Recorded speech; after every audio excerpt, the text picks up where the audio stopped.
Everybody, get up on your feet. See the light in everybody you meet. Everybody, get up on your feet.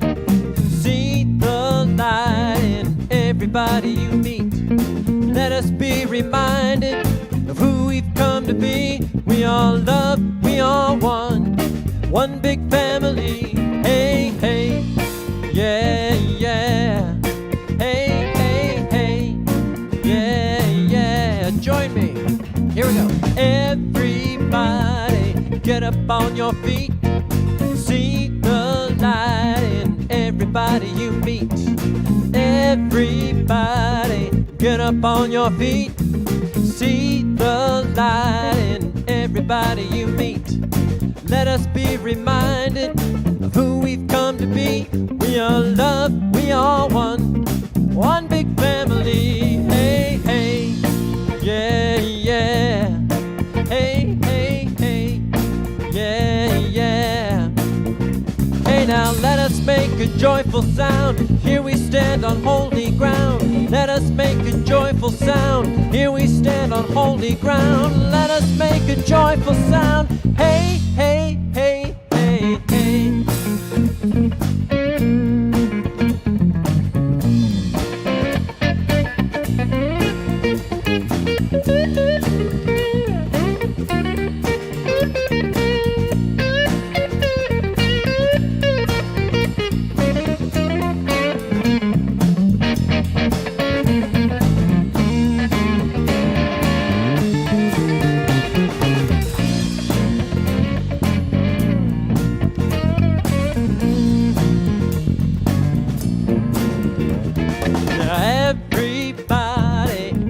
On your feet, see the light in everybody you meet.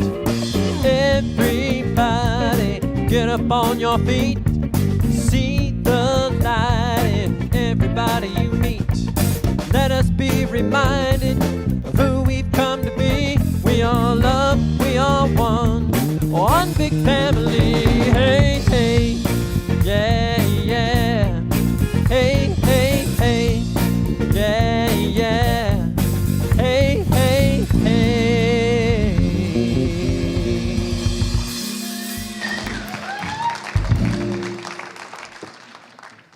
Well, good morning, dancers. Welcome to the Center for Spiritual Living, and thank you to this fabulous band for moving us and opening our hearts in that way. My name is Jennifer Mann, and I'm prayer practitioner and board member emeritus. Woo! Now, if you're joining us for the very first time, welcome. Did you like that dance? I want you to know that your children are also welcome here. We recently brought back our youth program, and it's been an amazing success. We have childcare for your infants and toddlers. We have fun, spirit-centered programming for your elementary and middle schoolers. And we're also working hard to get information about the teens in our community so we can rebuild our wonderful teen group. So if you know teens who are looking for a safe place to be themselves and make new friends while also learning new ways to connect to spirit, please send them our way. Please know, too, that your children and grandchildren are welcome to sit in the sanctuary or the family room or out at the coloring table that we have in the social hall if they're not quite ready to dive into the youth program. And parents, if you're wanting to get plugged into the youth program, please share your information with our new youth coordinator, Jennifer Caldwell, after service out in the social hall, or you can send an email to youth@cslsr.org. And hi to our live stream visitors. We're so glad you're here with us online. If you happen to be on Facebook or YouTube and you love watching us online, which I do understand, please consider sharing us with your friends by clicking that shiny share button at the bottom of your screen. That helps us get the word out and share this beautiful teaching with the world. Now, if you'd like more information about what's happening at the center, please visit our website, cslsr.org. There you will find our monthly information pages by clicking on the photo of the typewriter on our website. It contains everything happening throughout the month, and if you are new and wondering what we're all about, please pick up the welcome packet out at our information table. Now, at the Center for Spiritual Living, we are motivated by a vision of a healthy, loving world. It is known as the global vision, and it calls us to imagine a world that works for everyone. We envision humanity awakening to its spiritual magnificence and discovering the creative power of thought. A world where each and every person discovers their personal power and their ability to create an individual life that works within a world that works for everyone. We follow this vision through the 5 core spiritual practices of our teaching. Would you please say them with me? Spiritual study, affirmative prayer, meditation, selfless service, spiritual circulation. Now I know that somewhere between the music, meditation, prayer, practices, and message is exactly what you need to experience the next step of your spiritual unfoldment. You are all welcome here. And now, please enjoy some music before our short time of silent contemplation.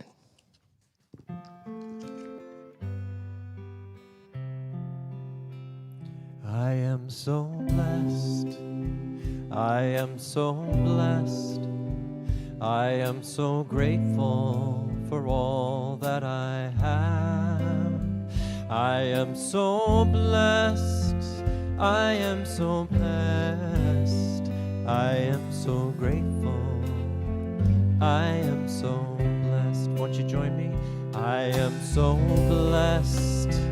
I am so blessed. I am so grateful for all that I have. I am so blessed. I am so blessed. I am so grateful. I am so blessed.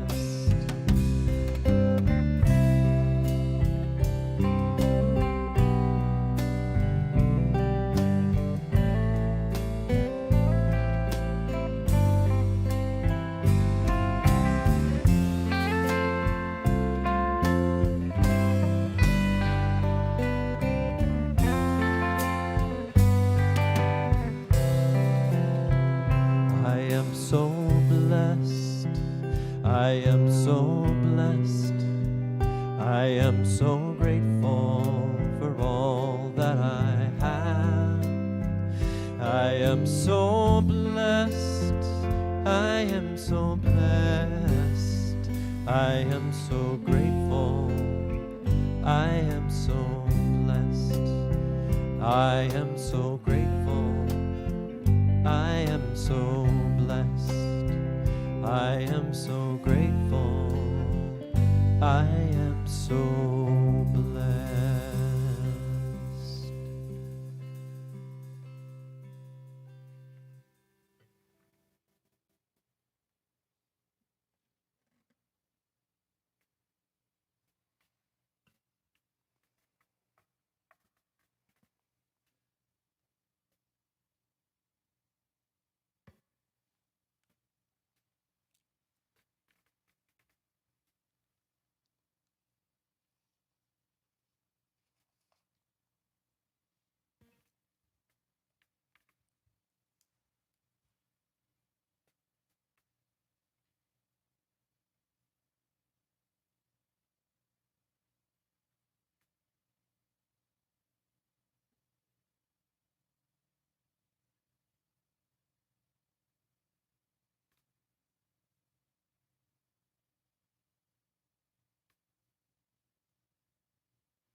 Breathing into the stillness, I know there is only one power, one wisdom, one infinite, unconditional love, sourcing, delighting in, and present in all creation. As that one is everywhere, in all times, all forms, all places, it is alive as that divine spark of who I am, uniquely expressing my gifts as me. As that is true for me, it is true for everyone hearing this prayer. There is that divine essence within you, always expressing in, through, as, and around you in each and every moment. In that truth, I speak a word for this service today. It comes together with community of hearts, of minds, of spirits, receives everyone here exactly what they need. Exactly what they came here to share is shared, and all unfolds perfectly with the support of staff and volunteers, Spirit omnipresent, and of course, everyone participating in this community. So in deep gratitude and celebration for how life works, I simply release this word into law and into love, knowing it already accomplished. And together we say, and so it is. Hello, I'm Reverend Tara Steele, a minister here at the center, and I invite you to join me in reading the affirmation. I am a catalyst for change in the world. Namaste.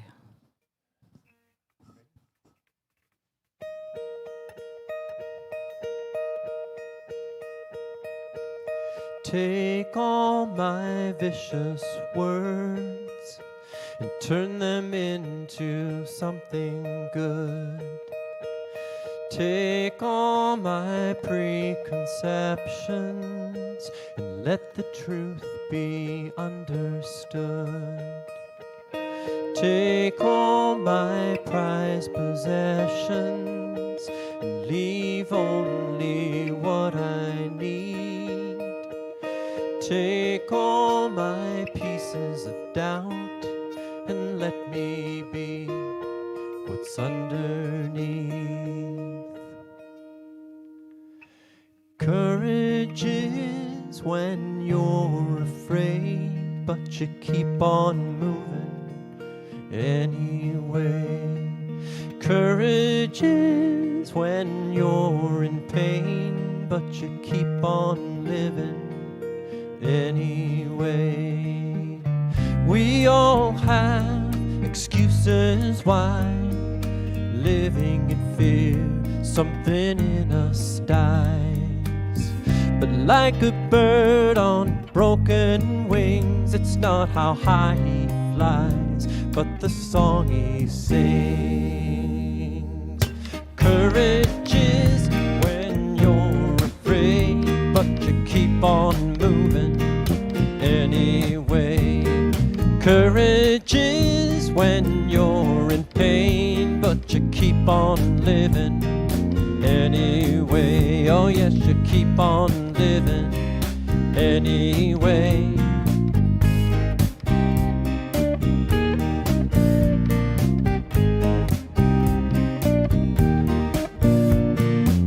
It's not how many times you've been knocked down, it's how many times you get back up. Courage is when you've lost your way, but you find your strength anyway. Courage is when you're afraid, and courage is when it all seems gray. Courage is when you make a change and you keep on living anyway. Oh yes, you keep on moving anyway. You keep on giving anyway. Oh yes, you keep on loving anyway.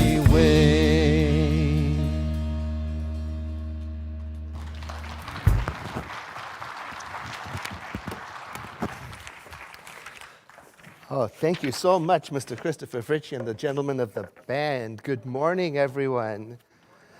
Oh, thank you so much for being here and being online here with us. I know there are any number of places you could be, and the weather is so lovely, and this county is so magnificent, and yet here we are together. And so many of you, well, we've been together for a long time. I know you. I know your names and know some of your children, and we know each other's life stories and all of that. And I'm mentioning this because just in case you don't know, this is the last Sunday that I will appear before you as the leader of our movement. I'm still continuing in Santa Rosa. And in case you don't hear what I'm going to say to the movement on Tuesday, I wanted to tell you in person. 3 years ago, when I said, look, I want to run for this position, will you give me permission? Because you're going to have to run this place. You're going to have to sink or swim by yourselves, because my attention is going to be divided. And the community said, of course, we've got this, because our community is mature and understands that the health of a spiritual community doesn't come from the minister.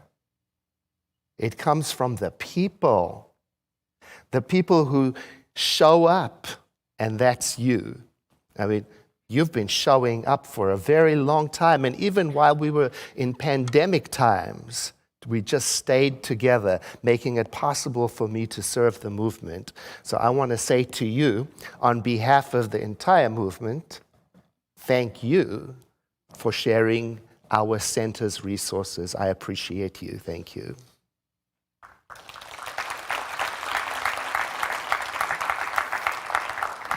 And next time you see me, I'll just be regular old Edward.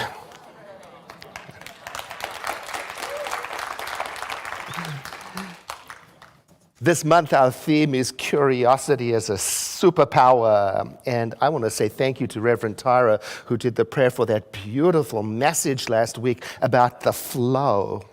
Loved it. If you haven't seen it, you can see it online. Really magnificent. And today's topic is the world is an oyster. Now, if you've ever tried to force an oyster open to get the pearl that is hopefully inside, then you already understand what this topic is about. So let's talk about control, shall we? Have you ever tried to force something to happen? Make it happen. Especially when that something doesn't want to happen. And it feels like you're going in the opposite direction of the flow of things. And it turns out things just won't have it. I didn't close the door to my dishwasher the other day. I do this frequently. And all of a sudden, the water started to leak out. And in a moment of panic, I tried to control the water, with my bare feet. And then my hands, I don't know what goes through my head, but what I do notice is that the water wouldn't have it. It wouldn't conform to my will. It just flowed around me gently to where it was going. It was quite clearly and calmly going to wherever it was going, and there was nothing that could be done about it. Makes me think of the phrase, what will be, will be. Try as I might to stop it. And what will not be, will not be. Try as I might to make it happen. Maharishi said it in the other way. He said, Whatever is destined not to happen will not happen, try as you may. Whatever is destined to happen will happen, do what you may to prevent it. This is certain.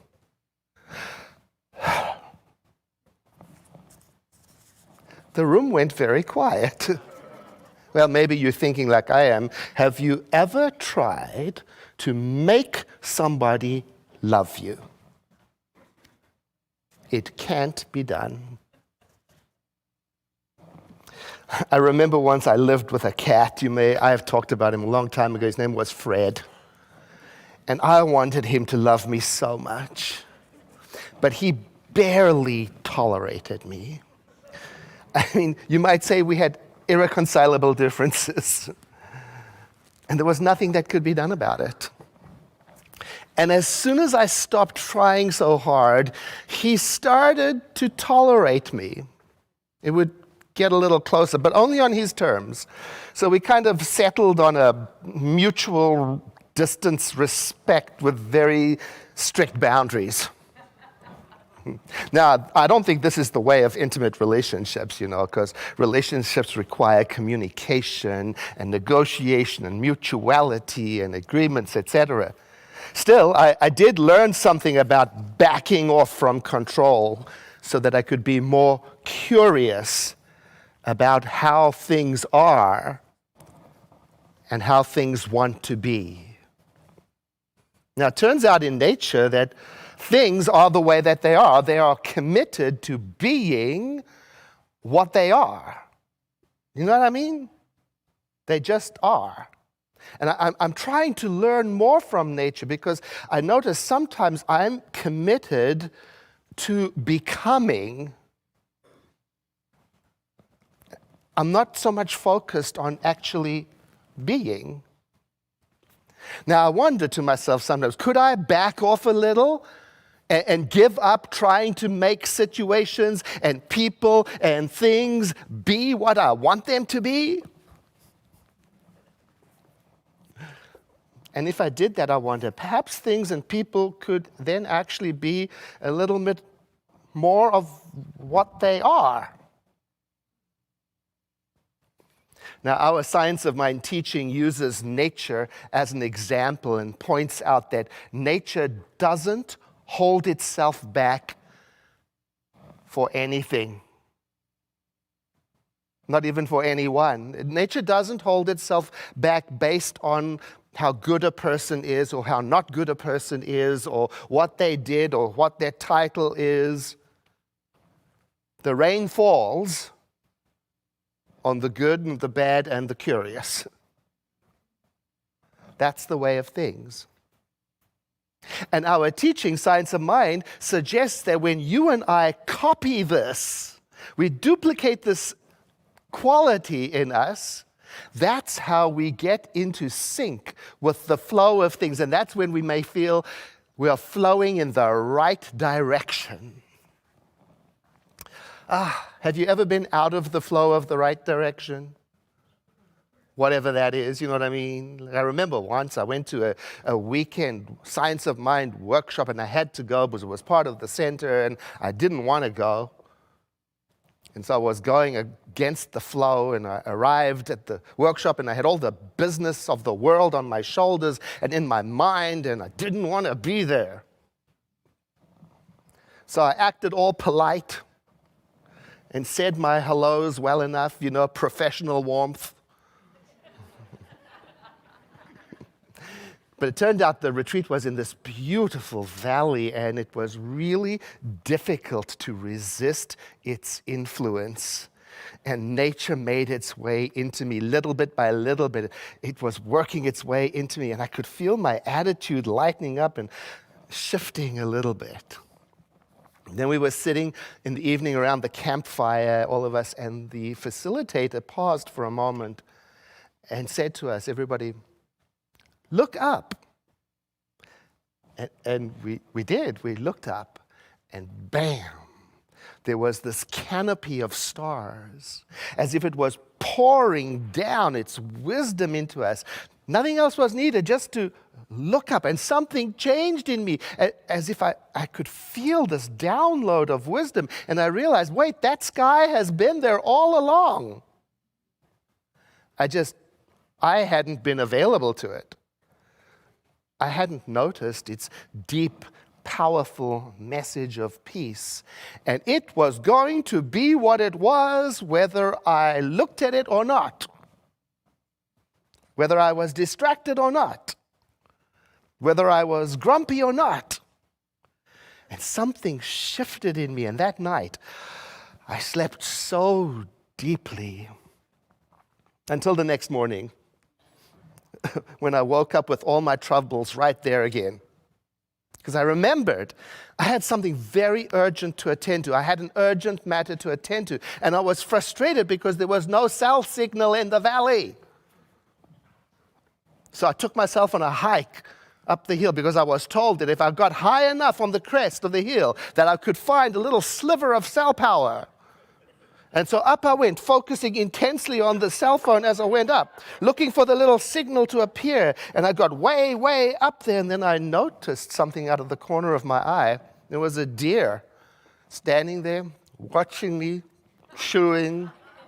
Not in that startled deer kind of way, but no, in a questioning sort of, what is that human doing way? And we looked at each other for what seemed like an age. And my grip on the phone relaxed. And then I noticed that everything around me was committed to being itself. Just as it is, and just as it is not. There was no urgency at all. As if everything was part of this major stage production, and it was completely unaware and disinterested in my frustration at not getting a signal. It didn't even matter if I huffed and I puffed and complained and fretted. And so in that moment, as I relaxed, I learned a lesson from nature. It's so easy, I remembered, for me to fall into struggle and to force life to happen the way I want it. Now, look, there's nothing wrong with walking up a mountain to find a signal. I just noticed that there are many different ways of walking up a mountain.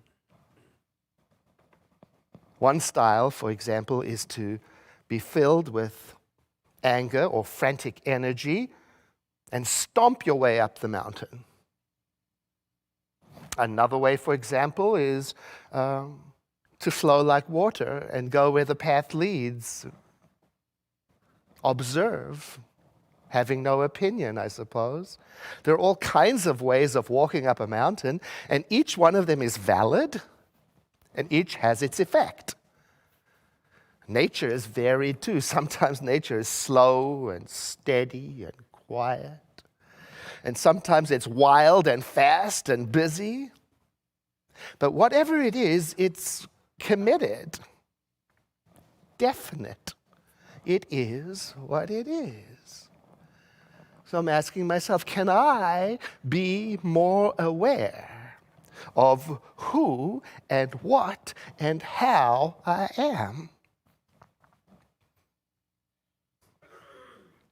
So I made my way back down the hill and went back to civilization eventually, and I remember how quickly I forgot all those moments of peace and insight, and all the lessons of nature just evaporated because I was back in the pace, of getting things done, jumping right back into things. And it didn't take long before I wasn't flowing like water anymore. Very soon after I returned, I had to go to a clergy meeting, like ongoing education.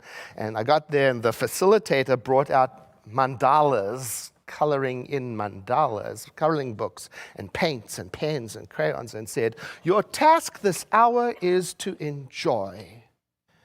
And my response was, "You've got to be kidding. Do you have any idea what is on my schedule? There is a river somewhere that I need to push upstream." And then in a moment of surrender, I remembered the campfire and the sky and nature and the dream, the deer. And I stopped for a moment and I looked up as if I was looking up at that sky, even though I was indoors, and I imagined I was seeing it again. I imagined that the vastness of the sky was still where it was as it is. And the memory of it helped me to let go of the tight hold again, to breathe. And I got into coloring. Have you ever sat down and colored in a mandala? Or picked up one of those drawings we have in the social hall for our children, because adults with childlike hearts can do that too. Or you can go and get your own adult-style coloring book and for an hour, without interruption, color. Why not? After all, there is a rock and a tree and a deer somewhere that is completely oblivious of how important your urgent plan is.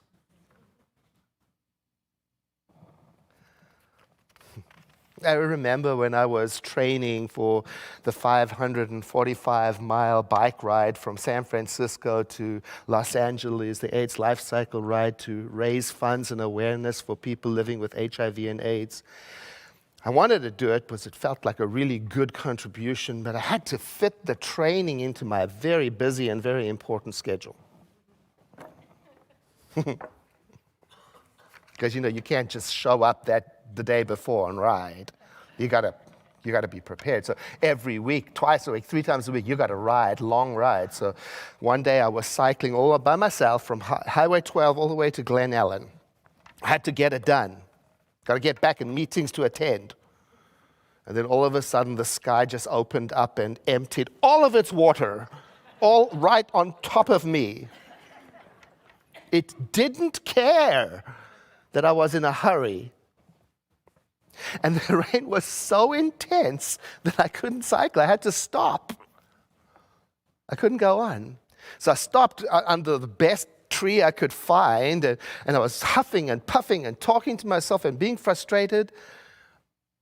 And again I remembered, and I took a breath, and I became present for what was happening, and I'm glad I did, because watching the rain was spectacularly moving. It was like a symphony. And I could have missed the whole thing. And because nature didn't care about my schedule, I got some options. I could be happy or sad or angry or frustrated or present. The choice was mine, but I was going to have to be there. I wasn't going anywhere. See, that's how the world becomes an oyster with a potential delight hidden inside. Not by force, but through awareness of what is already present and happening. Now, the expression, the world is an oyster, suggests that life is filled with these opportunities, and it is a phrase from Shakespeare. It refers to the pearl that is potentially hidden at the center of an oyster, and it comes from the play The Merry Wives of Windsor. And in it, the character John Falstaff is not getting what he wants. Things are not turning out the way he wants. And he says, "Why then the world is my oyster, which I will open with my sword." Meaning, he was going to take what he wants from life, even if it's not given and by force. And that, my friends, is the exact opposite of the approach I'm talking about today and this month. Not by force, but by curiosity and by awareness. Today and this month is about being curious, about being open to the other right way of doing things, about going with the flow, about looking beneath the surface, about trying on new and different ways to see and to hear and to feel and to understand. I love how in the Tao Te Ching, it encourages curiosity and newness through the practice of allowing, which is going with the flow. In chapter 36, in this rendition, it says, if you want to shrink something, you must first allow it to expand. If you want to get rid of something, you must first allow it to flourish. If you want to take something, you must first allow it to be given. This is called the subtle perception of the way things are. The soft overcomes the hard. The slow overcomes the fast. I was on a weekend getaway with my partner recently. And we were out and about, sitting somewhere, and he said to me, Edward, have you noticed that you're always scanning your surroundings and the people and things going on? So he was politely saying, you're not present. Ugh. It was a campfire sky moment, right? And instead of becoming defensive and explaining why it was so important for me to be the way that I am, I thanked him. And right in that moment, I made a commitment with myself, right there and then, to start practicing being a little more present for what is already trying to happen. Because you see, in that moment, connection was trying to happen. There was something lovely present, just like the stars in the sky, and I nearly missed it. So this year, I'm adding to my resolutions, because those can be made all through the year, to resolve to try to be a little more present, to be more of a witness to what is happening around me and in me, and I'm going to do my best to try and disconnect from the urge to control things, even the difficult and urgent things. Which reminds me about that urgent march up the hill to find a cell signal. You see, the reason why I was trying so hard to get up the mountainside to get a signal was I wanted to see if my mother had called, because my father had been very ill with a heart-related incident, and we didn't know if he was going to make it. And what I learned on the hill that day was I was going to have to go up it one way or the other. So why not be more selective in the way of going up? What will be, will be. Try as I may to stop it. And what will not be, will not be. Try as hard as I may to make it happen. So why not experiment with being present for what is trying to happen, while at the same time attending to what must be done? So it's not a question of abandoning responsibilities. It's about landing inside ourselves in the moment. So I leave you with this wisdom that somebody gave to me that they got from their father. Do what you're doing while you're doing it. And don't do what you're not doing while you're not doing it. Because very likely something deeply significant, spectacularly magnificent, heartwarmingly real is present for you whatever it is you think you're attending to. What a thought. Right now, in this very room, in this moment, life is present, spectacularly so, available. And to sync with that is the purpose of spiritual living. I invite you to breathe in with me. And as we exhale together in a moment of releasing, relaxing, yielding into that which is, without effort, without control, without making anything up, without computing, calculating, only being aware.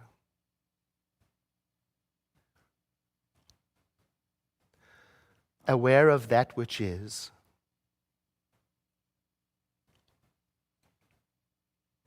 And whether I call it life or mind or creation or spirit, I understand it is always greater than the words I choose to describe it. So in my recognition of what is, I understand at the same time that I am, along with everybody here, constantly expanding and growing in my understanding of the infinite, and that the journey is infinite.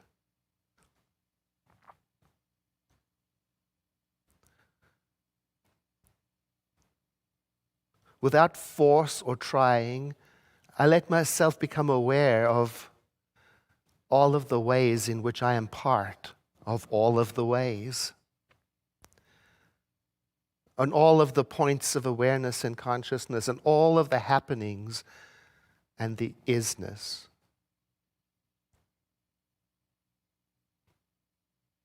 Without force or effort, I realize that this moment is full.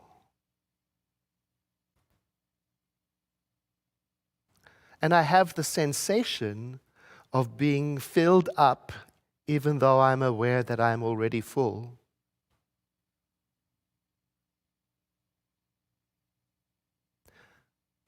I realize that my mind has always had available to it the vastness of the sky, and that my heart has always had available to it the fullness of complete love.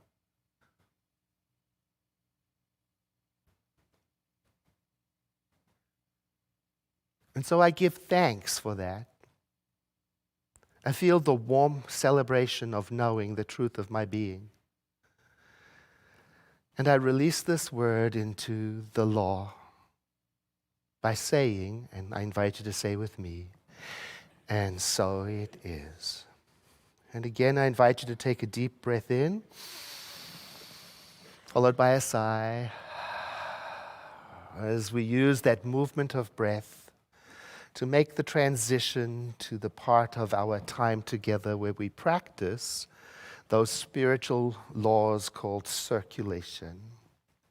I invite you to begin by thinking of all of the ways that the center supports you, and also the ways that you support the center, because the ways are many and all of them are valid.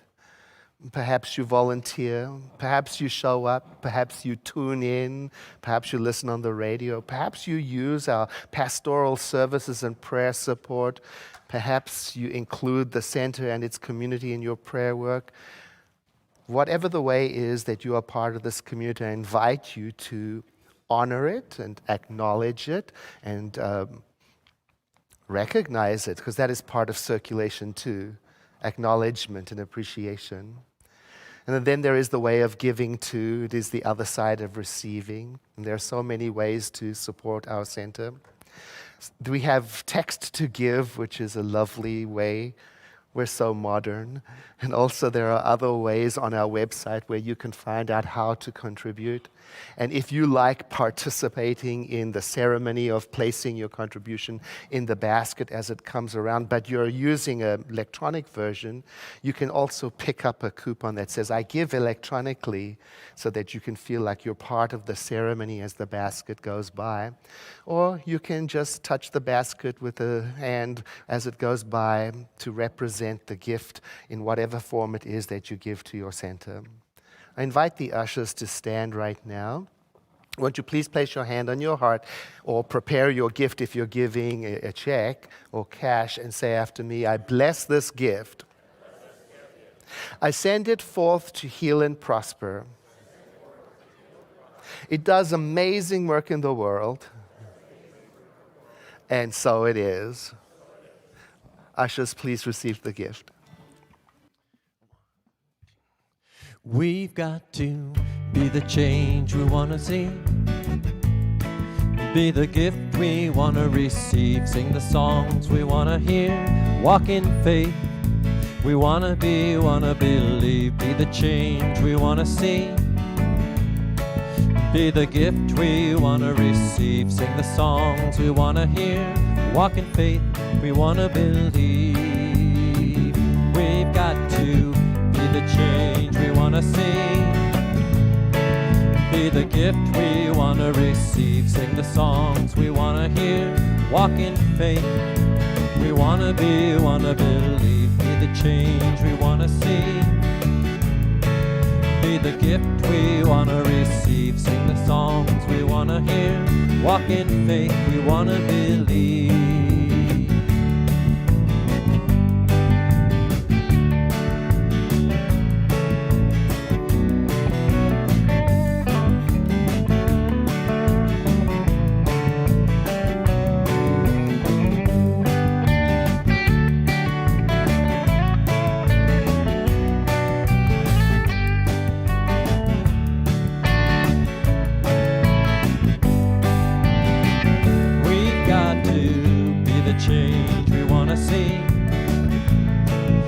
The gift we want to receive. Sing the songs we want to hear.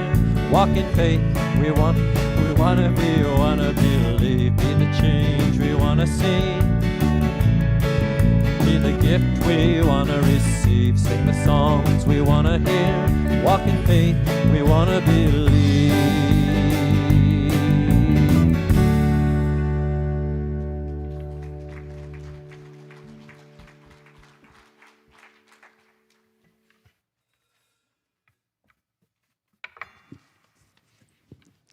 I have some highlights for you this morning.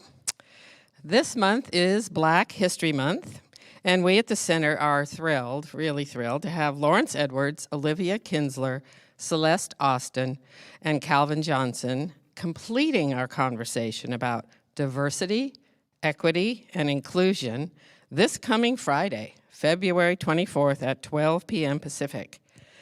This is a wonderful opportunity to learn about the many African American leaders who stand for justice and equality for all, and the contemporary issues that they are addressing.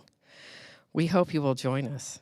Simply click on the photo of the Golden Gate Bridge on our website to join us via Zoom. Now, our youth program has been growing quickly, but we do need your help. If you have mentored teens in the past and are interested in serving as a teen advisor, we are looking for community members who have taken one of our foundational courses and who want to help create a welcoming, safe, and inclusive environment for our teens to dig into the science of mind and grow in support of one another together. If that sounds like you or your best friend, please send Jennifer Caldwell an email at youth@cslsr.org, or you can speak with her after the service today in the social hall. Now, do you find yourself in the middle of the week missing this joyful connection we have here on Sundays? If that sounds like you, don't worry, we have you covered. Join us this week live at our Wednesday evening service at 7 p.m. for your midweek pick-me-up. Reverend Russ will have his now famous home-baked bread, and he'll share his beautiful guitar meditation music. We'll have tea and other goodies for you to enjoy, and listen to this. Reverend Sayota, will be leading us through the Hawaiian forgiveness practice of Ho'oponopono. Now, she learned this gentle practice from various elders and kahunas during her time living in Hawaii. She's been teaching it for over 20 years. So we're very excited and looking forward to this Wednesday. Now, Dr. Edward has an upcoming class called Living the Serenity Prayer. It's coming up at the end of this month on Tuesday, February 28th at 6:30 p.m. This class will go through line by line the famous Serenity Prayer and examine how each word can inspire us to be more kind, more compassionate, and more loving in our daily lives. You can register on the website by clicking the education calendar link. Oh, and note, this is good, the class is being taught in a hybrid format, which means you can join in person or online, depending whichever is most convenient for you. Finally, I'm very excited to announce that the very amazing Reverend Cynthia James is joining us on March 5th, both as our guest speaker and to share a workshop with us.